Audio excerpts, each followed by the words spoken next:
എന്റെ പ്രിയപ്പെട്ട പെങ്ങള്,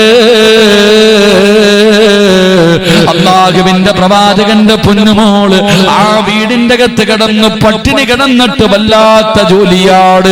ഒരിക്കലല്ലാ ഫാത്തിമ ബീബി റളിയല്ലാഹു തആല അൻഹ അലിയാർ തങ്ങളെ കുറ്റപ്പെടുത്തിയില്ല, അലിയാർ തങ്ങളോട് കുറ്റം പറഞ്ഞില്ല, അലിയാർ തങ്ങളുടെ മനസ്സ് വേദനിപ്പിച്ചില്ല. എല്ലാ ഫാത്തിമയ്ക്കറിയോ എത്ര കഷ്ടപ്പാടാണെങ്കിലും പറയില്ല. ഒരു ദിവസം അലിയാർ തങ്ങളുടെ വീട്ടിലേക്ക് കടന്നു വന്നു. അലിയാർ തങ്ങൾ ഫാത്തിമ ബീവിയുടെ കയ്യിൽ പിടിക്കുമ്പോ അലിയാർ തങ്ങളുടെ കൈ ഇങ്ങനെ രക്തം പറ്റുകയാണ്. ഫാത്തിമ ബീവിയുടെ കയ്യില് സ്നേഹത്തോടെ പിടിച്ചപ്പോ ഫാത്തിമ ബീവിയുടെ കണ്ണ് നിറയുന്നുണ്ട്, അലിയാർ തങ്ങളുടെ കയ്യിൽ നനയുന്നുണ്ട്. അലിയാർ തങ്ങളുടെ കയ്യിൽ നോക്കുമ്പോ സുബ്ഹാനല്ലാഹ്, കയ്യില് രക്തം പറ്റിയിരിക്കുകയാണ്. അലിയാർ തങ്ങൾ ഫാത്തിമ ബീവിയുടെ കൈ പിടിച്ചു നോക്കി. റബ്ബേ, രണ്ട് കൈയും പൊട്ടിയിട്ട് ഇങ്ങനെ രക്തമൊലിച്ചു കൊണ്ടിരിക്കുകയാ. എന്തേ ഫാത്തിമ പറയാത്തത്? നിനക്ക് വയ്യാഞ്ഞിട്ട് എന്തേ പറയാത്തത്? ഫാത്തിമ ബീവി പറഞ്ഞു, നിങ്ങളുടെ മനസ്സ് വേദനിപ്പിക്കണ്ട എന്ന് കരുതിയിട്ട് പറയാത്തതാ. പെണ്ണെ, അങ്ങനെയാകണം മോള്.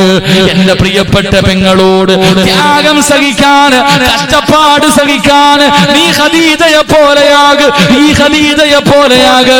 അല്ലാഹുവിന്റെ പ്രവാചകൻ പറഞ്ഞു, ഖദീജ, നിനക്ക് ഇല തിന്നാൻ അറിയില്ല, പട്ടിണി കിടക്കാൻ അറിയില്ല, മക്കളെയും കൊണ്ട് വീട്ടിൽ പോകാൻ പറഞ്ഞപ്പോ ഫദാ ഖദീജ ബീബി റളിയല്ലാഹു തആല അൻഹ പറഞ്ഞു, ഇല്ല നബിയേ, പട്ടിണി കിടന്നു മരിച്ചാലും നമുക്ക് ഒരുമിച്ച് മരിക്കാം, ഞാൻ പോകില്ല നബിയേ. അങ്ങനെയാകണം പെണ്ണ്, അങ്ങനെയാകണം പെണ്ണ്. ജീവിതം എന്താണെന്ന് പഠിക്കണം പെണ്ണ്. ഫാത്തിമ ബീബി റളിയല്ലാഹു തആല അൻഹയുടെ ചരിത്രം വായിച്ചാൽ, ഫാത്തിമ ബീവിയുടെ ചരിത്രം വായിച്ചാൽ നിനക്ക് ജീവിക്കാൻ പഠിക്കാൻ കഴിയും. അല്ലാഹു ഈമാൻ തരുമാറാകട്ടെ, അല്ലാഹ് ഈമാൻ തരുമാറാകട്ടെ. പടച്ചവനെ ഒന്നും പറയാറില്ല, ഒരു പരാതിയില്ല, അതില്ല ഇതില്ല. രണ്ടുപേരുടെയും കുടുംബജീവിതം പെണ്ണ് പഠിക്കേണ്ട മൂന്നാമത്തെ പാഠം. ഒരിക്കൽ അലിയാർ തങ്ങളോട് സംസാരിച്ചു കൊണ്ടിരിക്കുമ്പോ ഫാത്തിമ എന്തോ പറഞ്ഞു. അലിയാർ തങ്ങളോട് സംസാരിച്ചു കൊണ്ടിരിക്കുമ്പോ ഫാത്തിമ എന്തോ പറഞ്ഞു. പിന്നെ അലിയാർ തങ്ങൾ മിണ്ടുന്നില്ല, രണ്ടുപേരും പിണങ്ങി. എന്തോ ഒന്ന് പറഞ്ഞു, രണ്ടുപേരും പിണങ്ങി. അലിയാർ തങ്ങളും മിണ്ടുന്നില്ല. ഫാത്തിമ ബീബി റളിയല്ലാഹു തആല അൻഹ 80 പ്രാവശ്യം മാപ്പ് പറഞ്ഞു എന്ന് ചരിത്രം പഠിപ്പിക്കുകയാ. അല്ലാഹു ഈമാൻ തരുമാറാകട്ടെ, അല്ലാഹു ഈമാൻ തരുമാറാകട്ടെ. 80 പ്രാവശ്യം അലിയാർ തങ്ങളുടെ പുറകെ നടന്നിട്ട് പൊരുത്തം ചോദിച്ചു ഫാത്തിമ. അള്ളാന്റെ റസൂൽ സല്ലല്ലാഹു അലൈഹി വസല്ലം തങ്ങൾ പറയുന്നു, പെണ്ണെ, നീ പഠിക്കേണ്ട ഒരു പാഠമുണ്ട്. നിനക്ക് വാശി, നിങ്ങളല്ലേ ചെയ്ത് അങ്ങാരി മിണ്ടട്ടെ.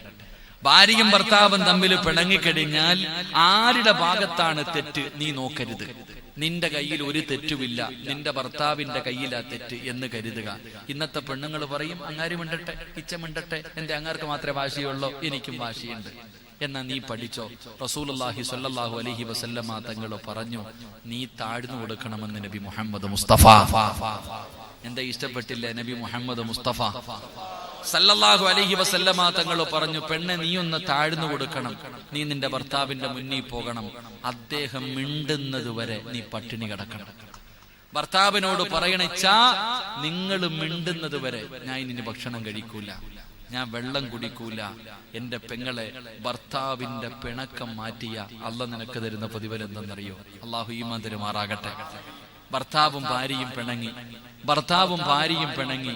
ആ പിണങ്ങിക്കിടക്കുന്ന ഭർത്താവിന്റെ പിണക്കം മാറ്റുന്ന പെണ്ണിന് അള്ളാഹു തരുന്ന പ്രതിഫലം ഞാൻ പറഞ്ഞു തരാം. അള്ളാഹു ഈമാൻ തരുമാറാകട്ടെ, അള്ളാഹ് ഈമാൻ തരുമാറാകട്ടെ.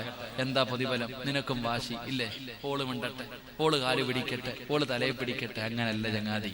ഭാര്യയും ഭർത്താവും പിണങ്ങിക്കഴിഞ്ഞാൽ, ഭാര്യയും ഭർത്താവും പിണങ്ങിക്കഴിഞ്ഞാൽ തെറ്റാരുടെ ഭാഗത്താണോ? അവിടെ അങ്ങനെ തെറ്റാ. മഹാനായ അയ്യൂബ് നബി അലൈഹിസ്സലാമിന്റെ ചരിത്രമുണ്ട്. അയ്യൂബ് നബിയുടെ ചരിത്രം വായിച്ചു നോക്ക്. അയ്യൂബ് നബി അലൈഹിസ്സലാമിന്റെ ഭാര്യ റഹ്മത്ത് ബീവി റളിയല്ലാഹു തആല അൻഹ, ഇബ്ലീസ് വന്നിട്ട് പറഞ്ഞു കൊടുത്തു, നിങ്ങളുടെ ഭാര്യ മോശമാ, നിങ്ങളുടെ ഭാര്യ വ്യഭിചാരത്തിന് പിടിച്ചിട്ട് മുടി മുറിച്ചു കഴിച്ചു. ഒരു ചരിത്രം പറയുന്നുണ്ട്. അയ്യൂബ് നബി അലൈഹിസ്സലാമിന്റെ മനസ്സിന്റെ ഉള്ളിൽ ഒരു ചെറിയ തെറ്റിദ്ധാരണ വന്നു. അയ്യൂബ് നബിയുടെ മനസ്സിൽ ഒരു ചെറിയ തെറ്റിദ്ധാരണ വന്നു. പക്ഷെ അത് തെറ്റിദ്ധാരണയാണെന്ന് മനസ്സിലായപ്പോ ഭാര്യയോട് പോലും മാപ്പ് ചോദിച്ചു എന്ന് ചരിത്രം പഠിപ്പിക്കുന്നു. അള്ളാഹു ഈമാൻ തരുമാറാകട്ടെ. അതുകൊണ്ട് നിന്റെ കയ്യിലാണ് തെറ്റെങ്കിൽ നീ തന്നെ ഭാര്യയുടെ പിണക്കം മാറ്റണം. ഒരു ഭാര്യയും ഭർത്താവും പിണങ്ങി ആരാണോ ആദ്യം ചെന്ന് സലാം പറയുന്നത് അള്ളാഹു അവർക്കൊരു പ്രതിഫലം കൊടുക്കുമെന്ന് നബി മുഹമ്മദ് മുസ്തഫ, ഉറക്കപ്പറ നബി മുഹമ്മദ് മുസ്തഫ സല്ലല്ലാഹു അലൈഹി വസല്ലം. അള്ളാഹു നമുക്ക് ഈമാൻ നൽകി അനുഗ്രഹിക്കുമാറാകട്ടെ. എന്റെ പ്രിയമുള്ള സഹോദരിമാരെ, ഫാത്തിമ ബീവി റളിയല്ലാഹു തആല അൻഹ, അള്ളാഹുവിന്റെ പ്രവാചകന്റെ പ്രിയപ്പെട്ട പൊന്നുമോള്, എന്റെ പ്രിയപ്പെട്ടവരെ, അലിയാര് തങ്ങളുമായി കുടുംബജീവിതം നയിച്ചു. അടിയുമില്ല, വഴക്കുമില്ല, ബഹളങ്ങളുമില്ല, കുറ്റപ്പെടുത്തലുമില്ല, പരിഹാസവുമില്ല. അവര് രണ്ടുപേരും സന്തോഷത്തോടെ ജീവിച്ചു. ഫാത്തിമ ബീവി റളിയല്ലാഹു തആല അൻഹയ്ക്ക് 29 വയസ്സായി. ഫാത്തിമ ബീവി എത്ര കൊല്ലം ജീവിച്ചു? നിന്നെ പോലെ 50 വർഷം ജീവിച്ചില്ല, 40 വർഷം ജീവിച്ചില്ല. അള്ളാഹുവിന്റെ റസൂലിന്റെ പൊന്നുമോള് 29 വയസ്സുവരെ ജീവിച്ചുള്ളൂ. ആ ഫാത്തിമ ബീവി റളിയല്ലാഹു തആല അൻഹയുടെ ചരിത്രം നിങ്ങൾ പഠിക്കണം. ഫാത്തിമ ബീവി റളിയല്ലാഹു തആല അൻഹ അലിയാര് തങ്ങളുമായി വളരെ സന്തോഷത്തോടു കൂടി ജീവിക്കുമ്പോഴാണ് അള്ളാഹുവിന്റെ റസൂലിന് സുഖമില്ലാതായത്. മുത്തുനബി സല്ലല്ലാഹു അലൈഹി വസല്ലമ തങ്ങൾക്ക് രോഗം പിടിച്ചു. പ്രവാചകന് രോഗം പിടിച്ചു വല്ലാത്ത പ്രയാസത്തിൽ കിടക്കുമ്പോ അലിയാര് തങ്ങളുടെ കയ്യിൽ പിടിച്ചിട്ട് ചോദിച്ചു, ഞാൻ എൻ്റെ ഉപ്പാടെ വീട്ടിൽ പോട്ടെ, ഞാൻ എൻ്റെ ഉപ്പാടെ വീട്ടിൽ പോട്ടെ. എൻ്റെ ഉപ്പ രോഗിയായി കിടക്കുകയാ, എൻ്റെ ഉപ്പാനെ എനിക്ക് ചികിത്സിക്കണം, എൻ്റെ ഉപ്പായ്ക്ക് പോയി ഖിദ്മത്ത് ചെയ്യണം. ഫാത്തിമ ബീബി റളിയല്ലാഹു തആല അൻഹ ഭർത്താവിനോട് അനുവാദം ചോദിച്ചിട്ട് രോഗിയായി കിടക്കുന്ന വാപ്പാടെ ചാരത്ത് പോയി. നീ നിന്നെക്കുറിച്ച് ചിന്തിക്ക്. നിന്നെ ഇത്രയും കാലം പോറ്റി വളർത്തി, നല്ലതുപോലെ കഷ്ടപ്പെട്ട് നിനക്കൊരു വിവാഹ ജീവിതം ഉണ്ടാക്കി തന്ന നിന്റെ വാപ്പ രോഗം പിടിച്ച് കിടക്കുന്നു, ഉമ്മ രോഗം പിടിച്ച് കിടക്കുന്നു. അവരെ ഒന്ന് നോക്കാൻ വേണ്ടി നിന്നെ വിളിച്ച നീ പറയും മക്കൾക്ക് ട്യൂഷൻ ഉണ്ട്, മക്കൾക്ക് മദ്രസയിൽ പോകണം, മക്കൾക്ക് സ്കൂളിൽ പോകണം. നീ പോകാറുണ്ടോ? വാപ്പ രോഗം പിടിച്ച് കിടന്നപ്പോ എന്റെ പ്രിയപ്പെട്ട പെങ്ങന്മാരെ, വാപ്പായിക്ക് ഏറ്റവും ഇഷ്ടം നിന്നോടാ. എന്റെ പ്രിയപ്പെട്ടവര് മനസ്സിലാക്കണം, പെൺകുട്ടികൾക്ക് വാപ്പാനെ വല്ലാത്ത ഇഷ്ടമാ, വാപ്പമാരെ വല്ലാത്ത ഇഷ്ടമാ. അള്ളാഹുവിന്റെ റസൂല് സുഖമില്ലാതെ കിടന്നപ്പോ ഫാത്തിമ പോയിട്ട് ഭർത്താവിനോട് ചോദിച്ചു, ഞാൻ പൊക്കോട്ടെ, എന്റെ ഉപ്പാനെ എനിക്ക് നോക്കണം, എന്റെ ഉപ്പാനെ എനിക്ക് നോക്കണം. എന്റെ പ്രിയമുള്ളവരെ, ഫാത്തിമ ബീവി റളിയല്ലാഹു തആല അൻഹ അള്ളാഹുവിന്റെ പ്രവാചകൻ സല്ലല്ലാഹു അലൈഹി വസല്ലമ തങ്ങളുടെ ചാരത്ത് വന്നു. പ്രവാചകന് വെള്ളമെടുത്തു കൊടുത്തു, കൈകാലുകൾ നെക്കിക്കൊടുത്തു. അള്ളാഹുവിന്റെ റസൂല് സല്ലല്ലാഹു അലൈഹി വസല്ലമ തങ്ങൾ രോഗം പിടിച്ചിട്ട് വല്ലാത്തൊരവസ്ഥയിൽ പ്രവാചകന് രോഗം കൂടിയിട്ട് ഇങ്ങനെ കിടക്കും. ഫാത്തിമ ബീബി റളിയല്ലാഹു തആല അൻഹ അല്ലാഹുവിന്റെ പ്രവാചകന്റെ കൈകാലുകൾ ഇങ്ങനെ നെക്കിക്കൊടുക്കുമ്പോ റസൂലുള്ളാഹി തങ്ങൾ പറഞ്ഞു, ഫാത്തിമ, മോളെ ഫാത്തിമ, വാപ്പ ഒരു കാര്യം പറയാം, എന്റെ പൊന്നുമോള് വിഷമിക്കരുത്, എന്റെ പൊന്നുമോള് വിഷമിക്കരുത്. അള്ളാഹുവിന്റെ റസൂല് സല്ലല്ലാഹു അലൈഹി വസല്ലമ തങ്ങൾ ഫാത്തിമ എന്ന് പറയുന്ന പൊന്നുമകളോട് പറഞ്ഞു, മോളെ, വാപ്പയുടെ മരണമെടുത്തു, ഉപ്പാന്റെ മരണമെടുത്തു. ചില അടയാളങ്ങളൊക്കെ ഞാൻ കണ്ടു ഫാത്തിമ. എല്ലാ വർഷവും റമളാനിന് ഒരു പ്രാവശ്യം ജിബ്രീൽ അലൈഹിസ്സലാമിന് ഖുർആൻ മുഴുവനും ഓതി കേൾപ്പിക്കണം. പക്ഷെ ഈ പ്രാവശ്യം 2 പ്രാവശ്യം വാപ്പ ഓതി കേൾപ്പിച്ചു. റമളാൻ മാസത്തിലെ 2 ഖത്തം ഞാൻ തീർത്തു, എന്റെ മരണമെടുത്തു, അതിന്റെ അടയാളങ്ങളൊക്കെ ഞാൻ കണ്ടു. അള്ളാഹുവിന്റെ പ്രവാചകൻ സല്ലല്ലാഹു അലൈഹി വസല്ലമ തങ്ങൾ തന്റെ പൊന്നാര മകളോട് പറഞ്ഞപ്പോ ഫാത്തിമ ബീബി റളിയല്ലാഹു തആല അൻഹ കൈ പിടിച്ചിട്ട് ചോദിച്ചു, വാപ്പ, എനിക്ക് നീ ആരാ ഉള്ളേ? അള്ളാന്റെ റസൂലിന്റെ പൊന്നുമോള് പ്രവാചകൻ പറഞ്ഞു, മോളെ, എന്റെ മരണമെടുത്തു എന്ന് ചോദിച്ചപ്പോ ഫാത്തിമ എന്ന് പറയുന്ന പൊന്നുമോൾ ഉപ്പാനോട് ചോദിക്ക, ഉപ്പ, എന്റെ ഉമ്മ പോയി, എന്റെ ഉമ്മ എന്റെ ചെറുപ്പത്തിലേ പോയി, എന്റെ താത്താമാര് പോയി, എന്റെ അനുജന്മാര് പോയി. ഉപ്പ, ഇനി നിങ്ങളും കൂടെ പോയാ ഇനി എനിക്ക് ആരുണ്ട്? ഫാത്തിമ ബീബി റളിയല്ലാഹു തആല അൻഹ മക്കളുള്ള, അലിയാര് തങ്ങളുള്ള ഫാത്തിമ ബീവിക്ക് മക്കളുണ്ട്. ഫാത്തിമ ബീവിക്ക് മക്കളുണ്ട്, അലിയാര് തങ്ങൾ എന്ന ഭർത്താവുണ്ട്. എന്നിട്ടും ഫാത്തിമ എന്ന് പറയുന്ന പൊന്നുമോള്, കെട്ടിച്ചു വിട്ട പൊന്നുമോള്, വാപ്പ മരിക്കാൻ പോകുകയാ എന്ന് പറഞ്ഞപ്പോ ചോദിച്ചു, ഉപ്പ, എന്റെ ഉമ്മ പോയി, എന്റെ സഹോദരങ്ങളും സഹോദരിമാരും കരയണ്ട, മോള് കരയണ്ട, എന്റെ പൊന്നുമോള് കരയണ്ട, ഉപ്പ പോയാ തൊട്ടു പുറകില് നീയുണ്ട് മോളെ. അള്ളാന്റെ റസൂല് ഫാത്തിമ ബീബി റളിയല്ലാഹു തആല അൻഹയോട് പറഞ്ഞു കൊടുത്തു, മോളെ, ഉപ്പ പോയാ തൊട്ടു പുറകില് നീയുണ്ട്, എന്റെ കുടുംബത്തിൽ നിന്ന് ആദ്യം മരിക്കുന്നത് നീയാ ഫാത്തിമ. ഫാത്തിമ ബീവി റളിയല്ലാഹു തആല അൻഹ ചരിത്രം പറയാ, ചിരിച്ചുകൊണ്ട് കെട്ടിപ്പിടിച്ച് മുത്തം കൊടുത്തത്. 29 വയസ്സേ ഉള്ളൂ പെണ്ണെ. 29 വയസ്സുള്ള 5 മക്കളുടെ ഉമ്മയായ ഫാത്തിമ ബീവി റളിയല്ലാഹു തആല അൻഹ ഭർത്താവുണ്ട്, മക്കളുണ്ട്, എല്ലാരും ഉണ്ട്. നിനക്ക് 50-60 വായി, നിനക്ക് ഇപ്പോഴും പേടി. 29 വയസ്സുള്ള ഫാത്തിമ എന്ന് പറയുന്ന പൊന്നു മോളോട് പറഞ്ഞു, ഈ കൊല്ലം തന്നെ നീ മരിക്കും ഫാത്തിമ, ഈ വർഷം തന്നെ നീ മരിക്കുമെന്ന് പറഞ്ഞപ്പോ ഫാത്തിമ ബീബി കെട്ടിപ്പിടിച്ചിട്ട് ഉപ്പാന് ചുംബനം കൊടുക്ക. എന്റെ ഉപ്പയില്ലാത്ത ദുനിയാവ് എനിക്ക് വേണ്ട. അതാ സ്നേഹം, അതാ സ്നേഹം. ഫാത്തിമ പറയും, എന്റെ വാപ്പ ഇല്ലെങ്കിൽ എനിക്കിനി വേണ്ട, എന്റെ ഉപ്പയില്ലാത്ത ദുനിയാവ് എനിക്ക് വേണ്ട.